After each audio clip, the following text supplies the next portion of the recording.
Hey friends, Editor Cool Chris here. Aaron actually let me out from behind the computer screen to tell you about the festival that I'm putting out March 10th and 11th called SBI Fest. When I'm not editing this podcast, I run a record label called Ska International, and my label and Flamingo Cantina are hosting this fest March 10th and 11th in Austin, Texas. We have 21 ska and punk bands coming from all around the country, like the Toasters, Tsunami Bomb, the Littlest Man Band, Joystick, Flying Raccoon Suit, Hans Gruber and the Diehards, Wicked Bears, Loser, Young Costello, and a whole lot more. I'm not going to list all 21, but we also have Checkered Past the Skodcast coming all the way from Canada to do a live episode of their podcast, and I'm really excited about that. So, if you are in Texas and you can get to Austin, or if you're already in Austin, head to spifest.org for tickets and more info. That's spifest.org for tickets and more info. Aaron has said that he's not going to let me have the weekend off from editing unless this sells out. So please, please go and grab tickets so we can get this sold out and I can actually go to this thing that I'm hosting. Okay, that's it. Hope to see you there. Back to editing.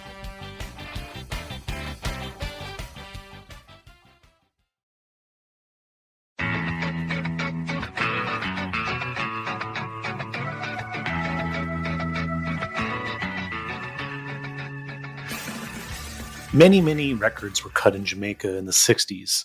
Ska, rocksteady, reggae, probably too many for any one person to ever listen to.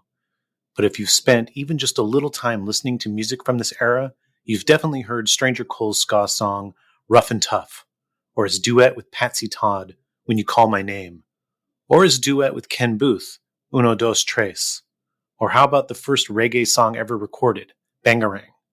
The point is, Stranger Cole is a Jamaican legend, and he's still out there touring the world, bringing his music to adoring fans everywhere. He'll be in LA on March 18th at the El Rey Theater with LA trad ska group Steady 45s as his backup band. But first, he came on our show to tell his story. We don't have a lot of the living legends from the beginning of ska still with us, but one of those living legends, Stranger Cole. Yeah, we were lucky enough to have him on this show. Aaron, what's your favorite Stranger Cole song? It's hard to beat Rough and Tough, his classic ska song. Okay. But I think I might go with Bangarang, the first reggae song ever. My favorite song is Crying Every Night. Oh, yeah? Do you relate to that? I like the kind of like minor key ska stuff. And I like to see that it was happening way back when. We were talking a little before the intro, before we started recording, about how, you've been playing in the U.S. a lot in more recent years. I was talking to Junior Francis. He's the one that's booking you for this upcoming show. And I know you've worked with him for a while. Oh, yeah. The first time he recalls working with you for a show was in 2006 for the Hollywood Ska and Reggae Festival. Do you remember that show? Yeah, it was a great show. Very great show. I remember that show, Yes. So you were on that show. Ken Boothe was. Yeah. Leroy Sibley. Yeah. Yeah, I kind of remember that show. It was a great show. Uroy was supposed to play, but I think something happened and he wasn't able to make it. He's on the flyer, and then, Junior said he wasn't able to make it for I don't know the reason, but yeah. Okay. Neither do I. Yeah. And you were backed by a group that they put together. They called themselves the LA All-Star Review, and I think Queen P was the one kind of leading that group. Yeah. I don't remember all the name, but I remember faces, Yes. Do you remember if that was the first time you did a U.S. show, or were you playing before then? No, I played in the U.S. before that, but the first time in California. Oh, okay. What did you think of California? Oh, I think of California beautiful. And to tell you the truth about California, I live in California for about 4 years, Okay. Yeah. I used to be in LA a lot in many of the clubs, them and all of these. Kingston 20 and Kingston 12, some of those clubs around there and all of that. Yeah. Nice. Yes, California is Jamaica. But I heard it on the news that they are having a lot of snow there in some part of California. Yeah, all the way down to 500 feet. I think we were getting snow. So even parts of LA were getting snow this last weekend. Yeah, I hope there won't be any snow when I got there. Me too. I mean, I live in a snow country for a long time too. I was living in Canada and all of that. Mm-hmm. So I kind of have a little knowledge about snow, but I don't think I can take any more of the too many snow in this time. Yeah, I'm not personally a big fan of snow. I definitely don't like driving in it. Yeah. Yeah. Just for contrast, because you told me this before we started recording, you said you're in Jamaica and it's what temperature? You said it was 95 degrees in the shade. Oh yeah. Man. Yes, that's the third world song. 96 degree Yeah. in the shade. Yeah. Mm. I was just humoring third world. Yeah, but it's about that in Jamaica at this moment. Yeah. So what I'm curious about is what was it like to work with some of these backing bands? I mean, I know there's LA All Star Review, and then you've worked with a number of bands. You know, Junior has set up shows for you. Chuck Wren has set up shows for you with bands. Yes, I really have a story on that. Maybe I could write a book. Because yeah, I have sung with so many bands in my lifetime all over the world. And the funniest thing about these bands that I play with, they know my music so much. Some of the time they have to remind me of some parts in my own music. They just know it. And I'm so happy to be playing some great bands in the world. Yes, but the thing that really occurs to me most time, you never to hear about musician playing music and all of that. You always hear about the people up front, like Stranger Colin, Derek Morgan, Monty Morris, and all these guys. Yeah. You never to hear much about the musician, which I think this is something that should be turned around, where musician must get a lot of credit because, in fact and in truth, they are the one that create the music. Mm-hmm. Yeah, it was said that I have sing on the first reggae music. Mm-hmm. But I sing on a music. I didn't make reggae music. It was the musician who make the reggae music. And I sang the first song on that rhythm. Mm-hmm. Sure. Yeah. Yes. So I need to hear more credit for musician. Yes. I was talking to Aaron Porter, who's in this band called the Prize Fighters, who backed you in Chicago in 2012. Yes. Great band. And he told me that they spent months, like months, preparing your music. Yes, they was very good. And so they basically prepared like more songs than needed. Like they basically said, here's a whole bunch of songs, and then you came and sort of picked which ones you wanted. Is that kind of how it worked? Yeah, that was really great.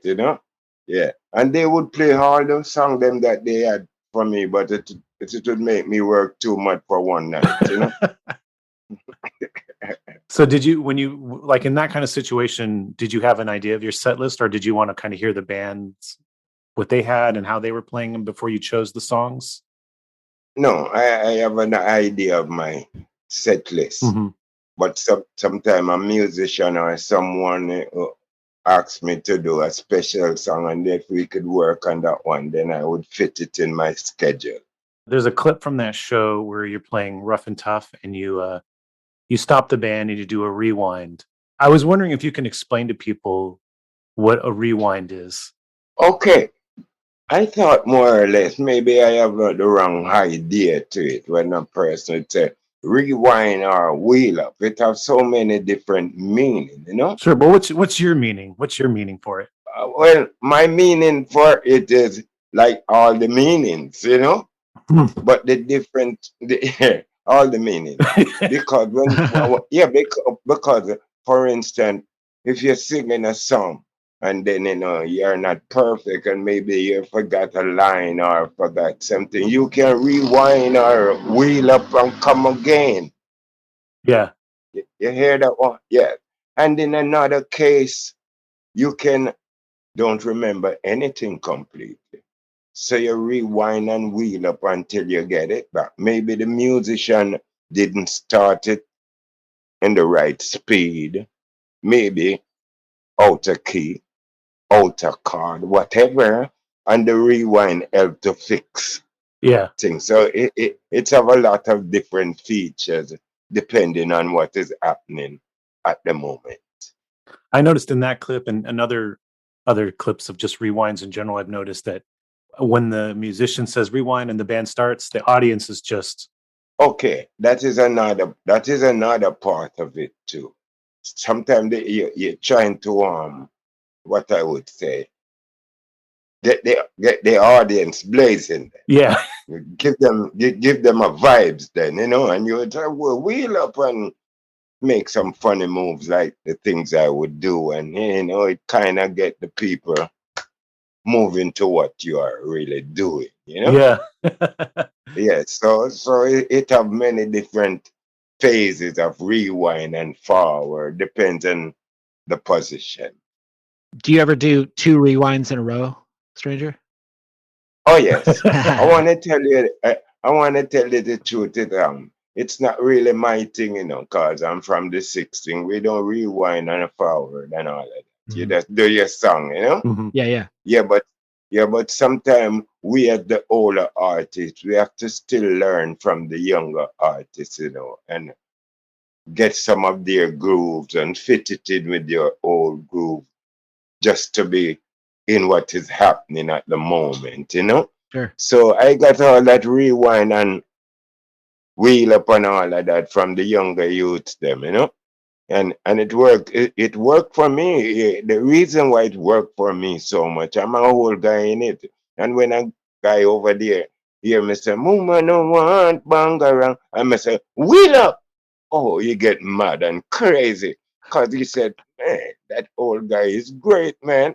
Yeah, he's doing some of the young boys thing them. So it helped me too. Yeah. Yes. That's Mhm. awesome.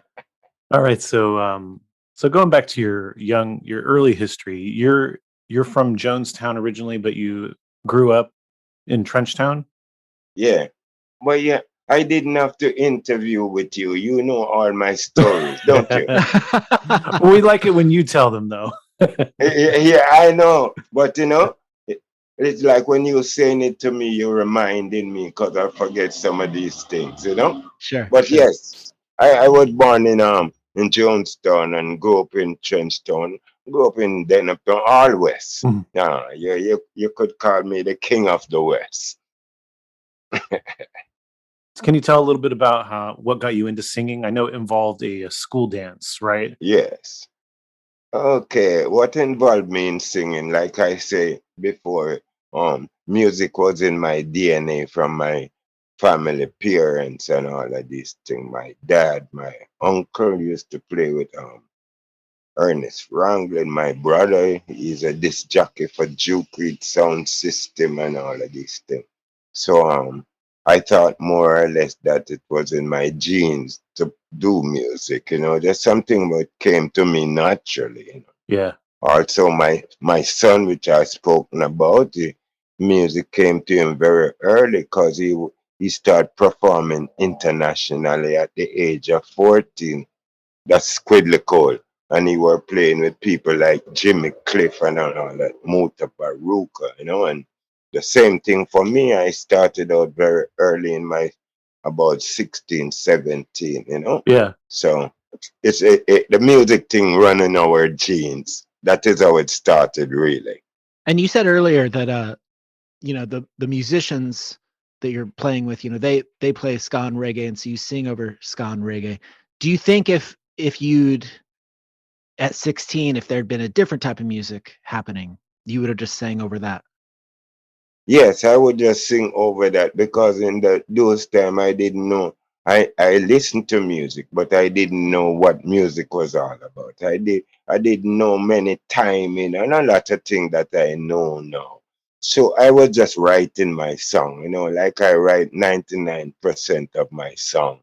So I just write my song and sing my song and hoping that when I go to the musician they can play my song. And Mm, and and it worked that way for me. nice. Mhm. You did like a school dance thing, and then I think a friend suggested that you should audition for Duke Reid. Yes, you got it so right. Tell us about that. Okay. I was going to schools at the same time, but I was going to like a high school, a comprehensive school, a little bigger than the elementary school, and I was studying chemistry. But I used to be singing around my friend. All of them in the class and around me know that I love to sing and all of that. So they had the end of the year breaking up thing, end of the year term, holiday. So they make a party. And then at the party, I heard the teacher said, Mr. Cole is gonna sing a song for us. By this time, I didn't know that my friends put up my name to sing, Yeah, yeah. But there was another Cole in the class too, and I look around on him and him said, no man, it's not me. It's you. They used to call me Pro in that time. They said, it's you, Pro. Oh man, I was so nervous.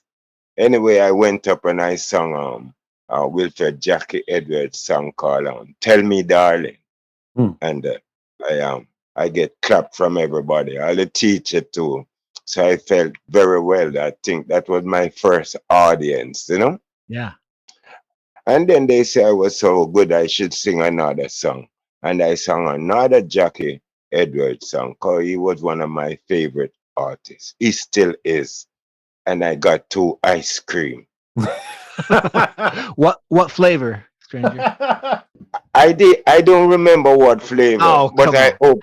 But I no, I wish and I hope it was rum and raisin. Yeah. We're just gonna go with rum and raisin. I think that'll be what it is. If it wasn't even that, I would say rum Yeah. and raisin. Yeah, of course. Yeah.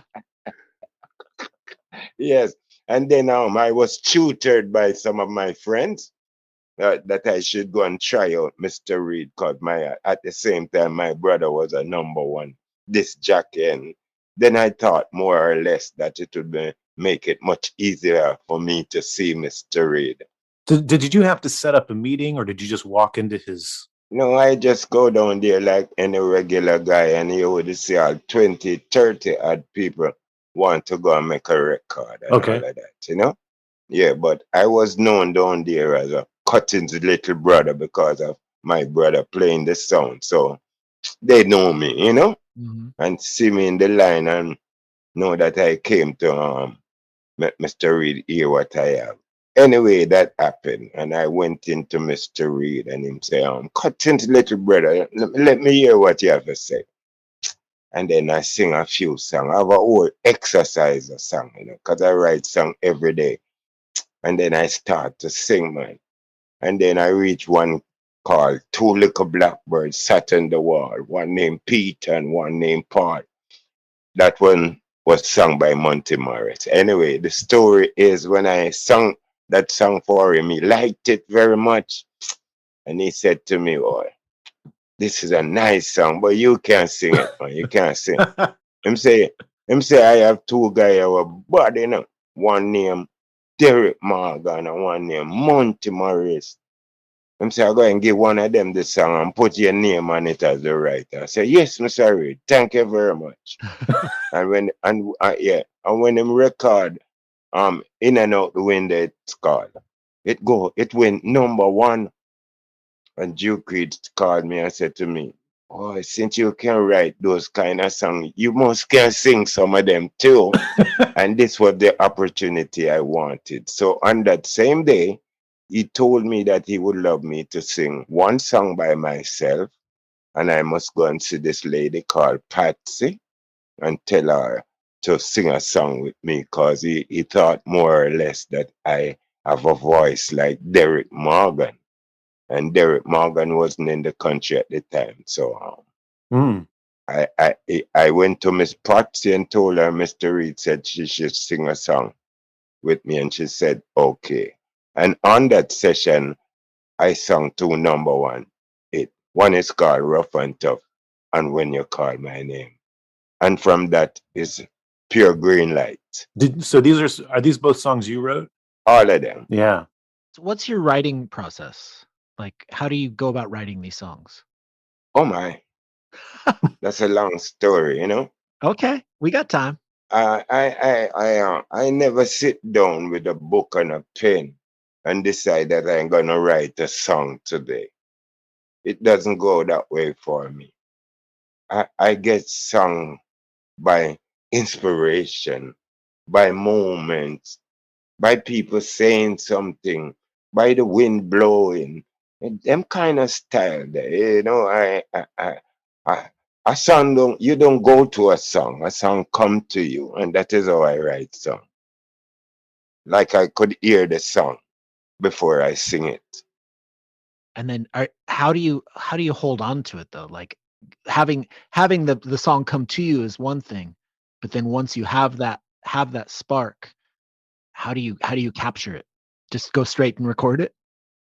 No, you grab your pen and your book for memories, you know. Then the pen and paper comes Yeah, in. yeah. You start to take note of what you start to singing about, Yeah. and then the rest of it become easy because the whole thing is a story, it's a composition.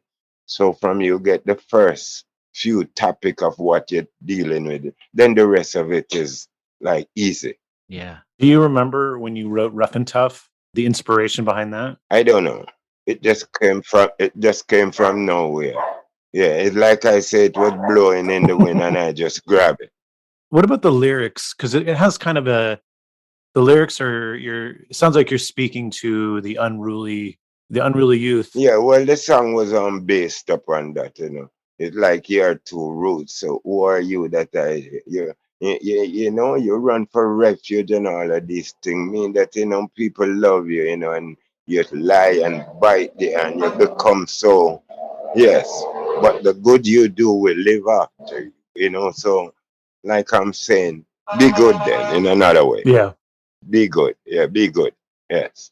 So you get to record these two songs. Yeah. You work with the Skatalites? Oh yeah, all the three songs that was in the beginning for me, it's the Skatalites. But I have an extra story which I never talk about a lot, you know. Oh, we'd love to hear it. Yeah, I have to start to fit it in. The very first song I ever sing in my life was with a man called Roy Panton, you know. He used to sing with Millie Small, you know, Mhm. for Coxon and all of that. But the first song I ever sang, it was with Roy Panton. I Treasure High. Mhm. Yeah, that was the very first one I do before I did the Eric Monty thing and the next one with Patsy and all of that. So I have to try remember that part of my life, you know? Yes. hmm it never did too well, really. Maybe that's why you didn't hear about it, or maybe I didn't talk about it too much. Yeah, but that's the truth. I'm really curious though what it was like to work with Skatalites. Did you just come in and sing the song, and did they just say here's the music, or did you guys discuss it a little bit? Well, the whole thing about Jamaica music, you know, you never go into the studio with all musicians to make a record. They always have a person like Gladstone Anderson Mhm. who have sung Just Like a River with that guy, one of Jamaica's greatest pianists. Well, he used to be working with Duke Reid. He worked with everybody, really. Yeah. But for an artist to reach inside of the recording studio, then you have to go to people like Gladdy, and then you rehearse your song with him, and then he give you a good key that you're supposed to sing in, and find out from you if you can sing in timing and on key and all of these little things. And then if you pass him by doing that, Mr. Reid would record you because he already select your song. It's just for you to pass the musical test. Then you go to the studio. Yeah. So it's not a long session; it's a quick session. Yeah, oh yeah, because all of my two number one it that I did in the beginning, you know, I did them at a one cut, one cut, one time, Yeah. Yeah. just one time intro and everything. Because you see, in the early days of recording in Jamaica, it's not like nowadays you can make many mistakes and they fix it and do all kind of thing. You have to be perfect for one cut. If one person make a mistake, then you have to do the whole thing over again. So the musician didn't like when an artist come in and give them any problem.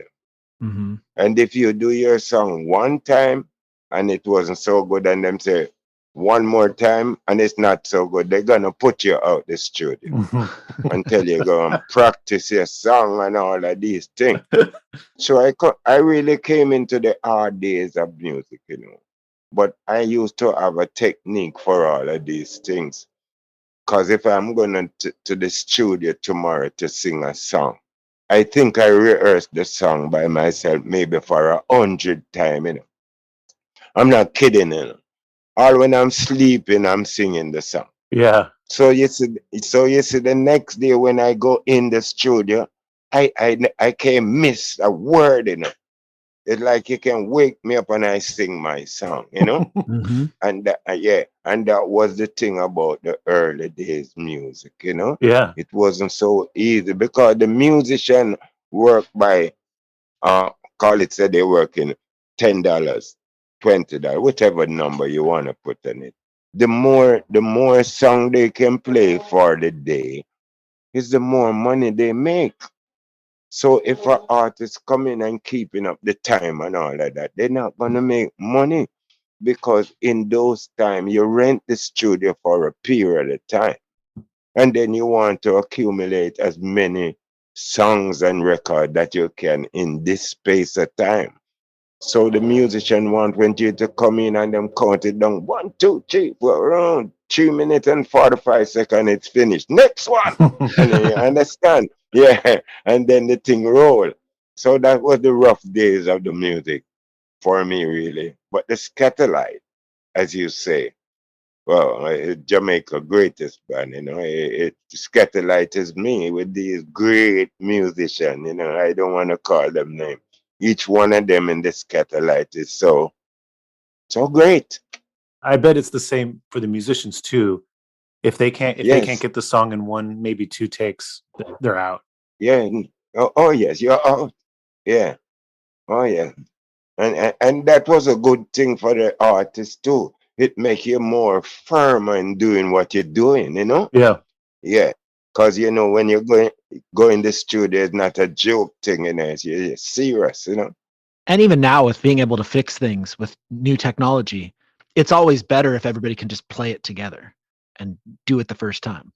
Yeah, oh yeah, that's the best one. Can you talk a little bit about what Duke Reid was like? Yeah, I hear a lot of story about Duke Reid, but I was very close to Duke Reid, because I was like a man who select artists to go into the studio and all that. So after a while, I become one of him scout, like, I could listen to some artists and let them go up to Gladdy, and because he trusted me that way, that I know what is happening so much that I can listen to some other artists and let them come in the studio. So I was close to Mr. Reid and all because of my brother too and all Yeah. of that. So I didn't see no to any bad way of him. The only way which frighten a lot of people is that when you're making a big hit record in the studio and all that, maybe he would take out his gun and fire a shot. Like when when I call your name and them tongue them bust 2 gunshots. But but apart from that, he's a great man, nice person. But he just he carry around his gun, like about 3 guns, because he had this big wholesale, liquor store. Yeah, and then maybe he just carry his gun to scare some people from taking his stuff and all of that. But Yeah. apart from that, great man, very great man. Very great man. Was it pretty common for people to carry around guns to ward people off? No, not around those time. In this time, it's common for anybody to carry a gun in Jamaica. You don't have to have license to carry a gun in Jamaica anymore. In those days, you have to have a license. You know, there's so much guns in Jamaica. You know, it's like you can walk on the street and find it. Oof. But so Duke, I mean, he had the liquor store, the studio. I mean, he had a lot of stuff that he was responsible for. Oh yes, you have many different sounds. You have about 3 different set. Number 1, number 2, number 3. Make it's like he can play at 3 different places on one night, and his thing was very big. You know. Yeah. Yeah, very big. Yeah, very big. How often was he in the studio when the band was recording songs?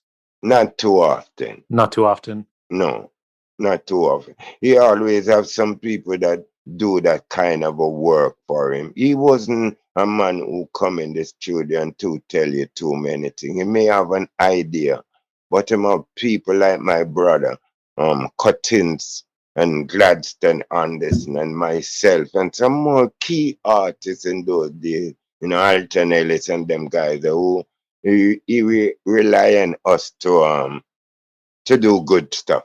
I see. Yeah. And the Skatalites, they're super. Yeah. Can't beat the Skatalites. Yeah. No, whatever they try to do the best every time, you know. So when you go in the studio and the Skatalite playing and you see Dan Drummond and Roland and Fanso and Lester Sterling and all of these great people, oh my, you get the best. Yeah. You get the best, man. True. You mentioned that he trusted you enough to scout out artists sometimes. Ken Boothe was one of those people, right? Oh yes, I took Ken Boothe myself to the studio because I thought more or less he was a great artist, and he was living in the same neighborhood as I in Denham Town. So when I met Ken Boothe, I really had about 3 number 1 song, and he always come around the corner where I rehearse and all that. Would send Jamaica in my yard around the corner, you know. And then him come around there one day and hear me singing, and so him like singing too, and you know, we start to jam me and him and all that, and I realized that him was a great artist too, you know. Mm-hmm. And then I and him start to rehearsing some of my songs that I write and all of that. And then I promised him that I would take him with me one day to the studio to record a song. So I took him to Mr. Reid and introduced him. Mr. Reid didn't too like him at the moment, but I told Mr. Reid that he was gonna sing with me. So Mr. Reid said it was okay. So we sang the first song called Uno Dos Stress. Oh yeah. And that is the beginning of a long story. Yeah. Mm-hmm. Yeah, that song was also a hit for you, right? Yes, Uno Dos Stress. Yes, with Stranger and Ken. And then I am scouting other people like the techniques. I took the techniques to Treasure Island. They sang a song called Little Did You Know, which went number 1. Mm-hmm. And a place called Love. I can remember that. And there goes the techniques, you know, and out of the techniques become the reggae boys who sing over Mighty Diamonds because they are family too and all of that. So I'm involved with those guys too. Yes, I introduce people like Ijaman Levi to the Treasure Isle thing.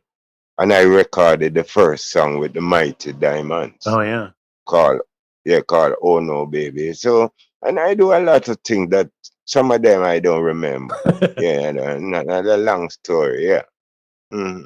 I sing with everybody. I sing with Alton Ellis, Harold Dunkley, Monty Morris. I sing with the Tiny. I sing with the Edtones. I could go on and on. I sing with so many people. Did you prefer to do duets? Yes, I always prefer harmony. I love to hear sweet music, so I always love to hear harmony. Sometimes I even do some song by myself, just leading, and I would do another double track or another 2 more tracks Mhm. just to make it so sweet, you know? Mhm. Yeah, so I really love harmony. I love harmony.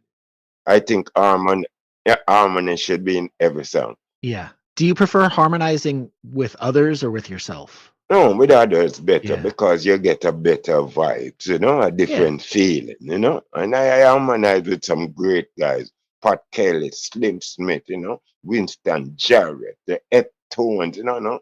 Those guys are some wicked harmony, man. Choosing few and oh, it's too much of them, man. Yes, but harmony, man, them tumblings, you know. But these guys can sing, yeah. So when you would go in, say, for like when you call my name with Patsy Todd, you both of you would have to sing together, one take basically. Yeah, definitely. One take, one microphone too. That must have been a little more challenging because you can prepare yourself, but you can't prepare your partner. Yeah, but we used to have great engineer, you know. You used to have a man, you think he came out of Australia, was one of Jamaica's greatest technician. Hmm. His name was Mr. Goodall. His name is Brian Goodall. You know, this thing always amazed me. I love to talk. Maybe I'm talking too much, but this amazed me because Mr. Goodall was one of the engineer, the number one engineer at the time in Jamaica. Mhm. With he used to be that Federal Studio. And what amazing to me is the amount of musician that is playing in them studio, where they have to put microphones at some of them in the bass, at the foot of the drum, microphone all about for the horns, man, microphone. And then 4 guy would be singing like the techniques, and then put the 4 of them around one microphone. And then and then when him say, okay, run down the song for me, and them start to sing. Him say, you with the big voice, yes, you go back a little more. And you with the little tiny voice, you come up a little more. Run it, let me hear it now. Oh yes, it's ready. Yeah. And they make it. It is still amazing to me how that happened. And I mean, it leaks. The mic must leak somehow, but I don't know how it didn't leak that much. And if you play those records right now, all that I talk about, it sounds so clean to me. Yeah. Yes, I'm still wondering if that was a mystery or a magic. Yeah, yeah. So the olden days of the music was very rough, but we are in technology now. I can make any amount of mistake and fix it, right? Yeah. Do you still go in rehearsing like you used to before you go in and record now? Oh, yes. No, that is the best part of it, to practice your song. That's when you go inside the studio, you don't have to have a book in front of your face to distract you. You can just sing out of your head. You can just close your eyes and sing your song. Yeah. Mhm. You know, yeah, when you have to look on paper in the studio and all of that, you're not getting the real thing, you know? Yeah, you're not as in touch with the emotion of the music when you're still. No, you're just reading it, and yeah, you have to practice it, you know? Practice what you preach. So there's an old documentary from 1964 called This Is Ska that was made by the BBC, and Okay, you're in it, and I believe it was at the Sombrero Club. okay. I'm really curious about anything you can tell us about this whole process. You mean that one with Byron Lee? Yes, Byron Lee's in there. I think Edward Siega hosted it. Okay, yes, it was the Byron Lee syndrome. You know, maybe you know a lot much more than me, you know, like that in a sense of the business, because I'm still waiting to get some pay from all of these things. Yes, yeah, that was the Byron Lee syndrome, where in those time they classified the music as as a downtown music, really, like ska is downtown, like every music come from the city, really, most of the time. So ska and all these music was said by uptown people that it was a downtown thing, really. So, but Byron Lee was coming good in it during the Skatalite days. He was the one of the band that was playing a lot of scat too and taking us around Jamaica, me and Jimmy Cliff and all of us those time, right? Ponton and the Blues Busters and quite a few of us, used to tour with us around Jamaica, really. Mm-hmm.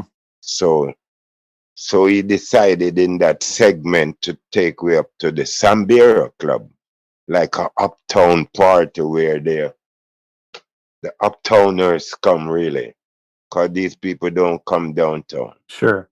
I think I think you can see it in the picture, people dressed up properly and some big guys. So that was the breaking of that show at the Sabira Club. Yeah, I was on it too. And then they have more than one version of it. Yeah. Because them have version with Prince Buster and other people and the Maters, and you have about two parts of it. I always assumed, or I always kind of figured that it was not necessarily an accurate representation of what the music scene was like itself, but it was more for, I guess, because it was made by the BBC. It was for people in England. Yeah. I mean, that's what you're feeling about it as well. Well, I want to tell you the truth. I really never go into the feeling of it, really. I just look at it and know that, oh, Stranger Cole is on it too. And then I think more or less I should be still getting some money from it. So that is the part I really look into most of all. Sure, yeah. Yeah, but I think it's all good too, Mhm. because, anything to promote the music and to promote you as an artist is very good because maybe I didn't get the pay that day for the song. Um, but when I did the song, people liked the song. And then now today I can sing the same song all over the world and get the money. And I can do some dub plate and get the money. And I can do a commercial and get the money.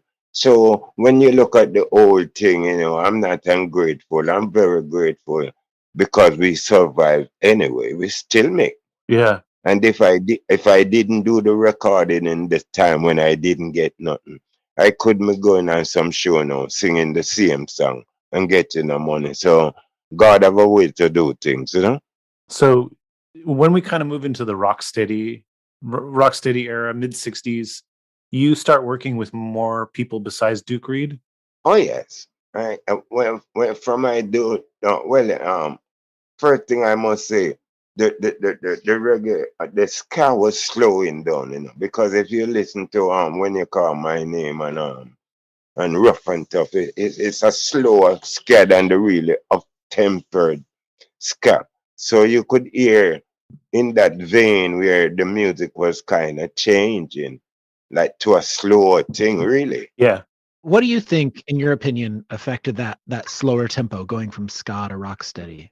Well, you have a lot of claims on it, and people do things, and then I have to agree to most of the time.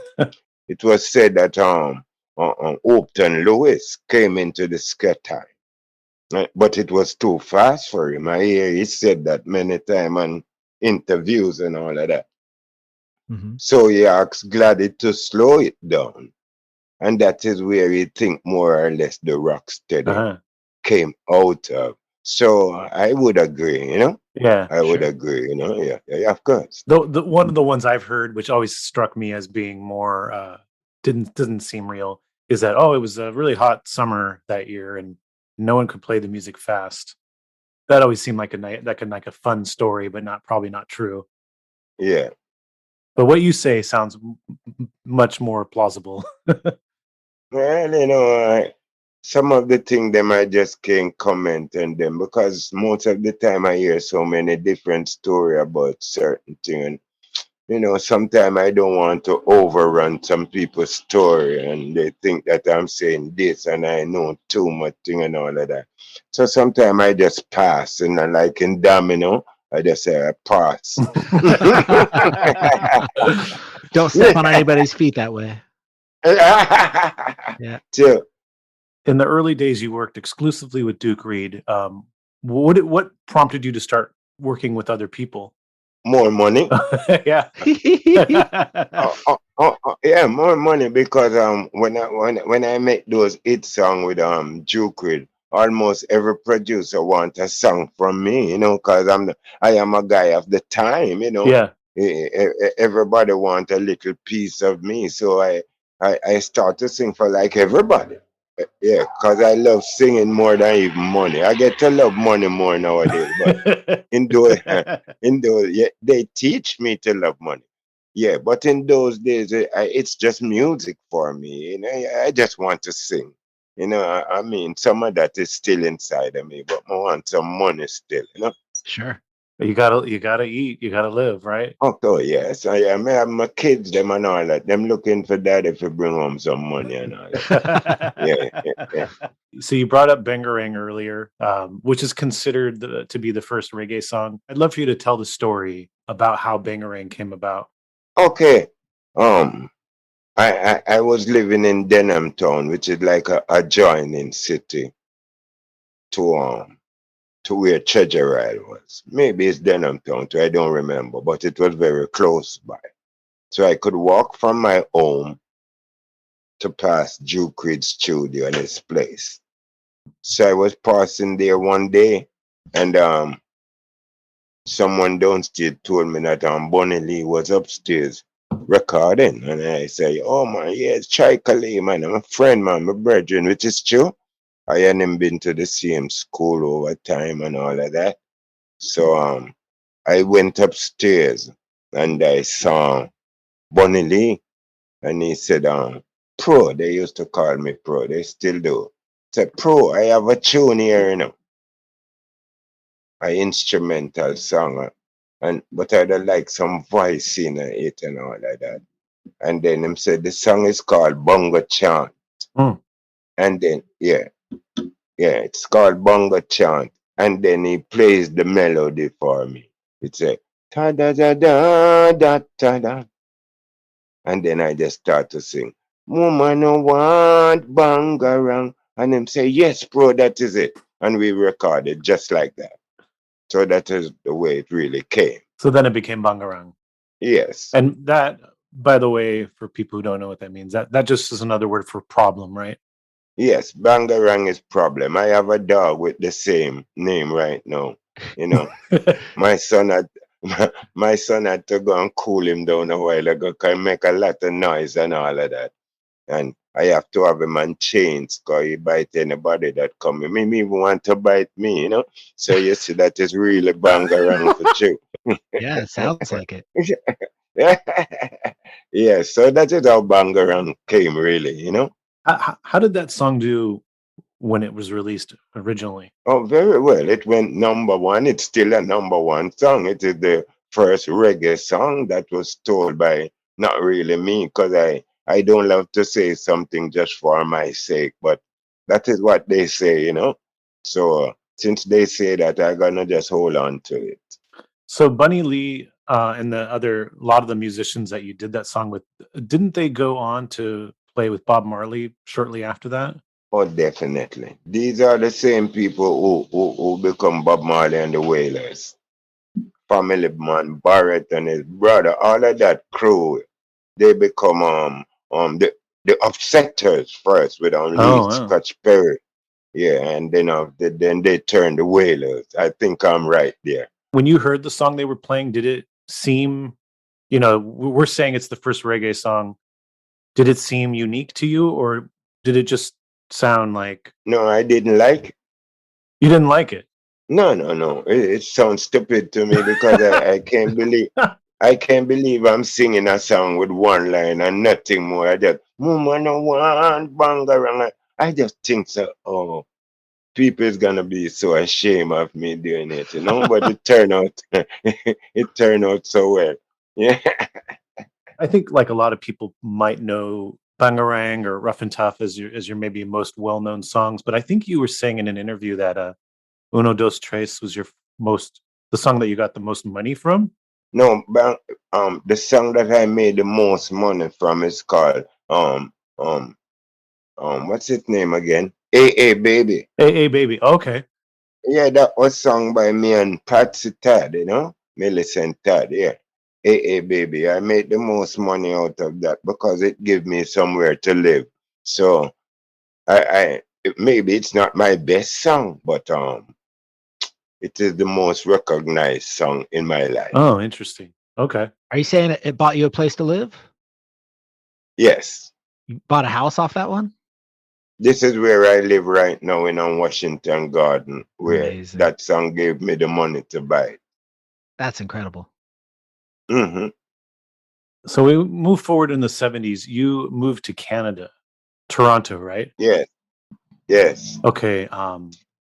You initially moved there to just work just a normal job, like for Tonka, I think, right? Yes. Were you feeling like music was not happening so much anymore, or do you needed a change of pace? No, not really. I went to Canada because of a relative of mine. My uncle, really. He's a singer from way back when. I didn't even call his name, but he's from the days of singing in some little clubs with some little band. It wasn't in the days of recording. So, I love him still. He's not here right now. Hmm. Anyway, that uncle came to Jamaica and asked me if I want to come to Canada, and I think more or less, in that time in Jamaica, I was stranger cold still and all that. But I think if I travel and try to another place in the world to live, maybe something could change for me, which it did. Mhm. So I went to Canada and I lived there for a while. When I went there wasn't too many things happening like in the music industry then. So I got a job, I was taught how to run a machine and things like that. So I got a job and started to work at a place called Tonka Toy where they make toys and all of that, Yeah. And yeah, during those times that I was at Tonka Toy, I met a friend from a place called Kensington Market in Jewtown, like a marketplace. So he told me he had a store down there where he sell carpet and all of that. And if I want to come and open a next little business right in there too, like it would help the carpet to sell more or whatever. So I took the place and I opened a little record store in the Kensington Market, which is in the Argyle of Toronto, Mhm. because of it being one of the first Caribbean thing to Yeah.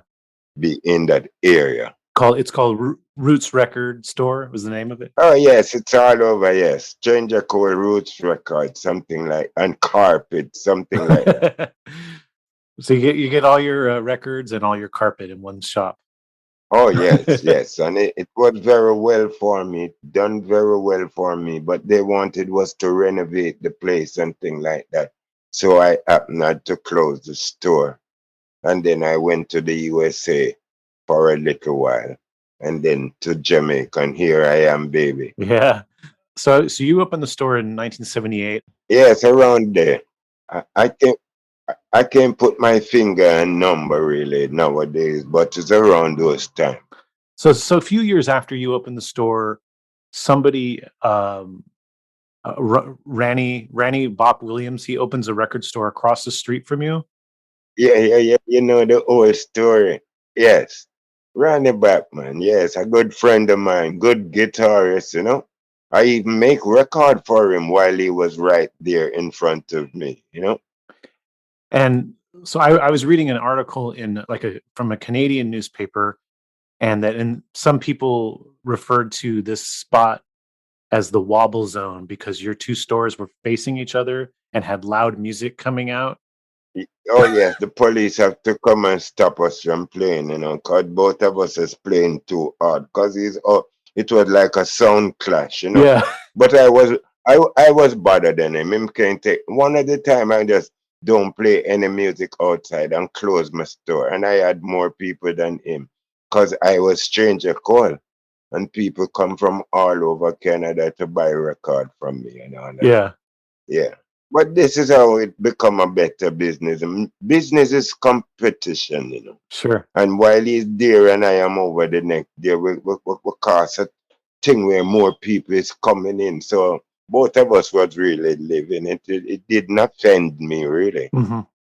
Were you keeping up on like the latest music, Caribbean music for your store? Oh yeah, oh yeah, oh yeah. I get music from Jamaica and all of that. I have friends who import Jamaica music, and you have people who that is their thing to import record and sell it to the little record store. And I have my way out of getting music out of New York and all of these places.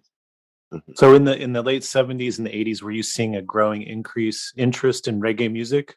Oh yes. During the time I'm in Canada, it wasn't just me alone as an artist. You have many artists were there. You had Jackie too. You have Colin Davis. You have Ernest Smith. Um, Johnny Osborne. You have the Eptones. All of the Eptones.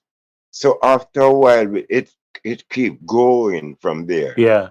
till we start to have quite a few shows and all these things in Canada, reggae shows, and with some band called Chalawa, and some nice things start to happen. We start to do, because I do many recording in Canada, with the Chalawa band and Leroy Sibley and the Eptones and many, many more people.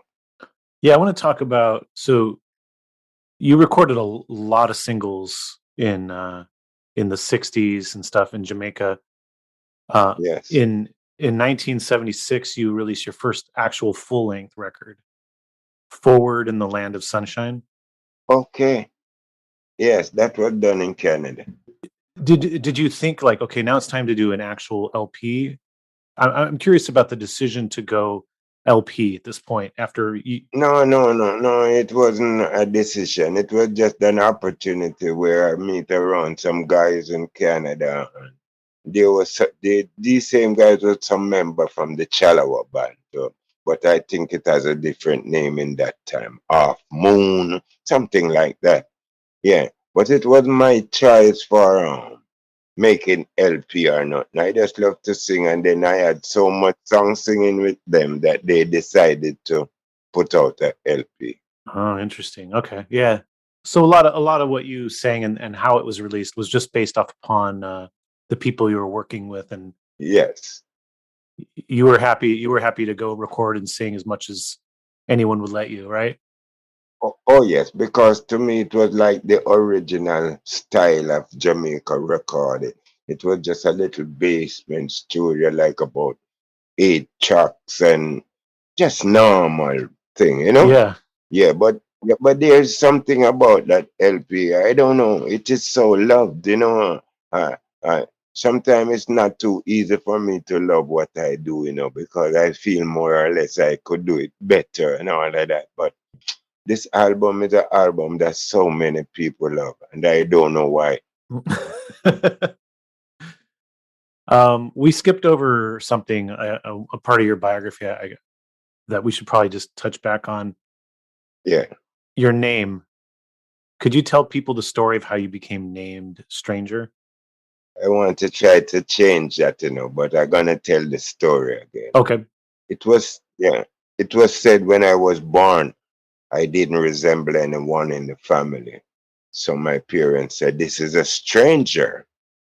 Yet when I growing up, they didn't really call me stranger, but I could remember when I'm a younger man, where I start to have knowledge of remembering things.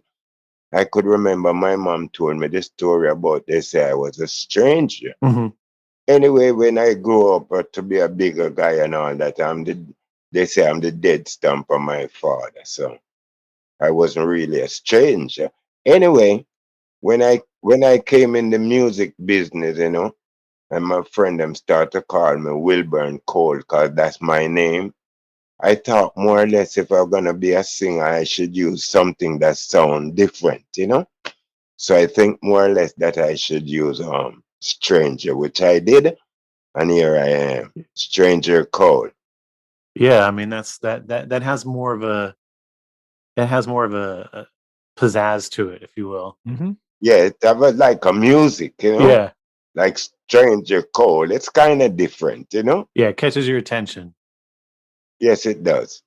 So you did some more records and you did more touring in the late 70s and 80s, right? Mm-hmm. I've been working all of this time. Maybe not as much as now, really, but Yeah. I never stopped working, really. But then there was like a gap of time where you didn't put out a record again until 2006 with the Morning Train. You know a lot of things. Yeah, but I did. I did some one and two thing differently, because during those time I put out about two LPs in Canada. One called the Patriot, Mhm. and the next and another one too. I think, and I did over Just Like a River on the Micron label, and I did a whole LP. No, I did about 7, 8 tracks on an album called um Capture Land. That's the name of it. Eyes of a Lion. All of these things was made in Canada too. So I was doing a lot of recording, and then, like you say, I went to live in America for a while, about a 4 or 5 year, and I didn't make any record then. Hmm. So maybe you sound right. And I make one and two little singles around here, but I never do too many recording until I go back to Jamaica. What did you fill your time with while you were in America? Oh, just stage show. I wasn't getting them so much, but I have some little club that draw your weekends time and all of that, like in LA and some other. I survive. Mm-hmm. Mm-hmm. Yeah. Mm-hmm. So we were kind of talking about this at the beginning and also before we recorded that you've been, especially like after COVID, you've been in high demand all over the world. Mm-hmm. I was before COVID. It's like COVID come and ease it down. And because I was touring intensively before COVID, COVID just come and stall it for, like, I would say, 3 years. Yeah. Because I think we're in 3 years now, don't? Yeah, but this year you got like stuff all over the world booked for this year. Oh yes. Yeah, I have many shows coming up. So I think that it's on its way back now. And the people is happy for it because I thought more or less they need the music and I need the people. So it's music and people. And stranger, how old are you now? I want to tell you the truth. I don't know my age too much. And then Sure. I hate to tell people that I am XY because you see, in my time when I was born in Jamaica, they didn't have anything about registering people and all of that. So Okay. when I grow up, I just take any time they gave to me. Yeah. So maybe I am 10 years younger now, but I'm in my 80s right now. Gotcha. But I mean, you're not a young man anymore, but Oh no, but I feel you. yeah. That's one of the weird. I mean, I'm 46. I still play in a band. Yeah, he's a baby, but that's all. Yeah, that's what people always tell me. When you were younger, did you think you would still be performing at this age?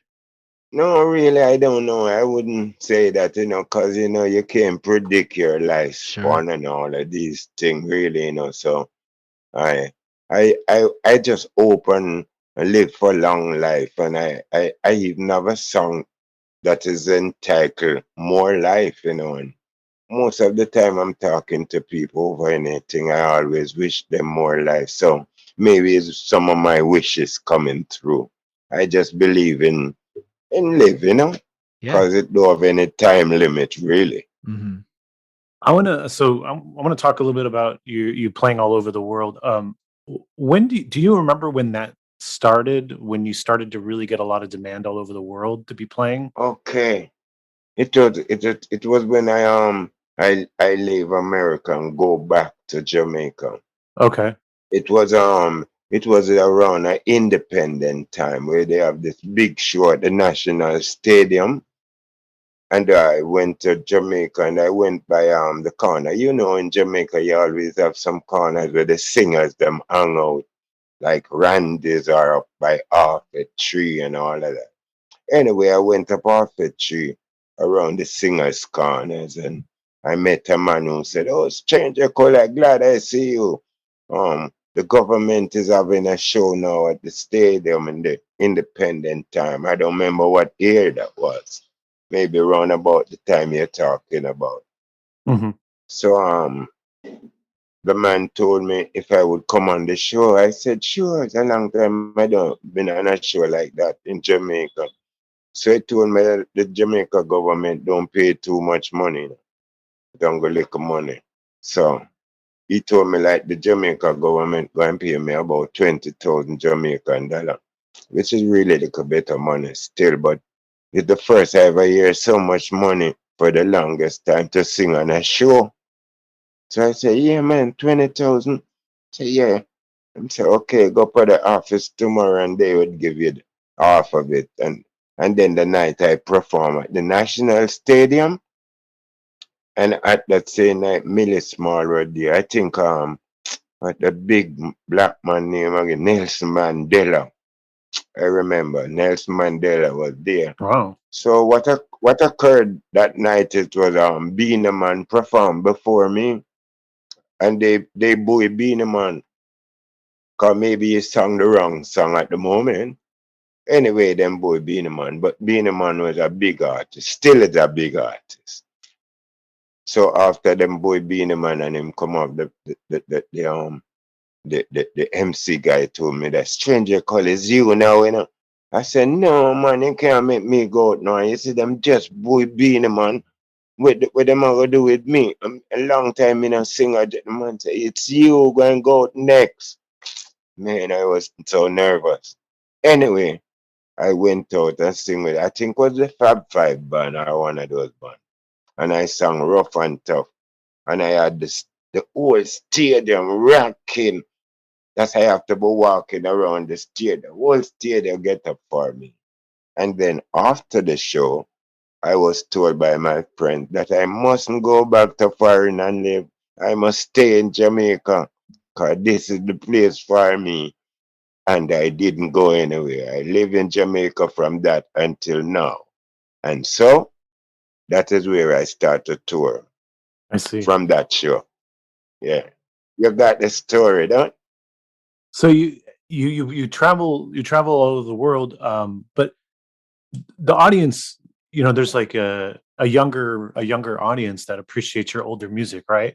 Not really all over the world, because the world is a very big place. And then I still have I still have a lot of places, but I've been to many places. Where do you feel like people really appreciate your music in terms of the places that? All over the world. I can jump in. All places that I've never been, I get feedback from all these places. Some country want me to come there and thing like that. Because the music that I'm in, which is the Jamaica music, is one of the biggest music in the world today. So people like they would call me a legend and all that. People want to see me all over the world just to know me and meet me and thing like that. Yeah. It's got to feel pretty good. Oh yes, I just need some money now, Yes. I just wanted to ask one last thing. My favorite song is "Crying Every Night." Oh, that's one of yours. Yeah, that's a good one. Can you just tell us anything you remember about recording that? Okay. I was at this Duke Reid studio again. I was passing by the studio and going there, and a man named Byron Smith. He was an engineer, and he had this rhythm. So he asked me to sing a song on it, and he played it for me and give me a cut like on a cassette tape, and where I could study the rhythm, and then I sang "Crying Every Night." And then after that, Upton Lewis sing a next song on it about, I think it named Tom Junk. Mm-hmm. So that was one where the lyrics came after the music. Yes, something like that. Yes. Wow. So "Crying Every Night" came out of the Treasurer studio, but it was produced by a man called Byron Smith. Mhm. It's one of my most popular music right now. And then I have another one just come out of Germany called Rude Boy. That is just come out of Germany like a few weeks now. Yes. Nice. So you might try to get that one. Yeah, I have to check that out. Hmm. Do you remember in I think it was it's 2002 Legends of Ska documentary? There was a big concert put on. Oh, in Canada. Yeah, I remember. Yeah, you remember that? Oh, yeah. What do you remember about that? Because this is a documentary that I guess has technically not been released. I saw a version of it like 4 or 5 years ago at a film festival, but yeah, it's not technically out there.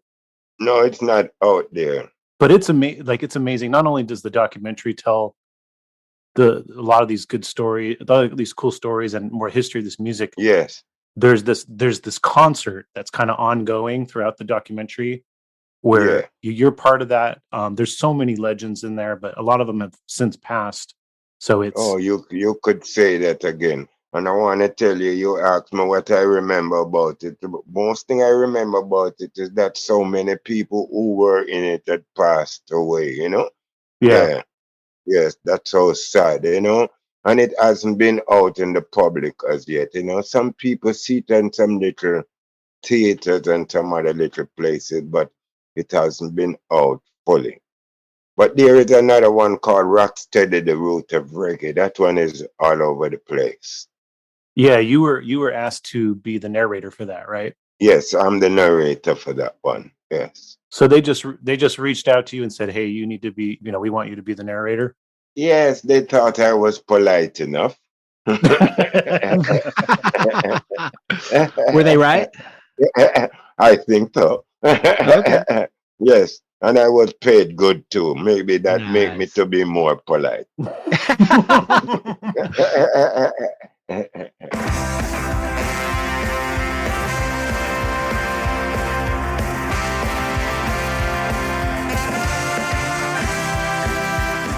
Don't go anywhere.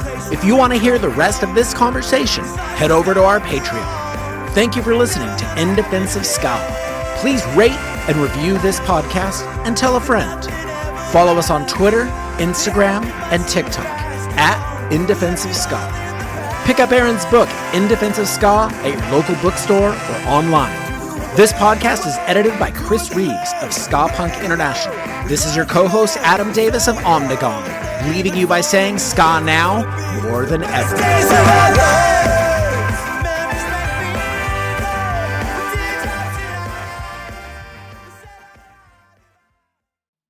Aaron don't want no bangarang. Nope. No Bangarang for me. No problems. Hey, and if No you problem. don't want any problems, dear listener, head on over to our Patreon. What are we going to do? What kind of problems are We're they gonna going to shake have? you down if you don't head over there. Listen, we've been giving you 3 years of this.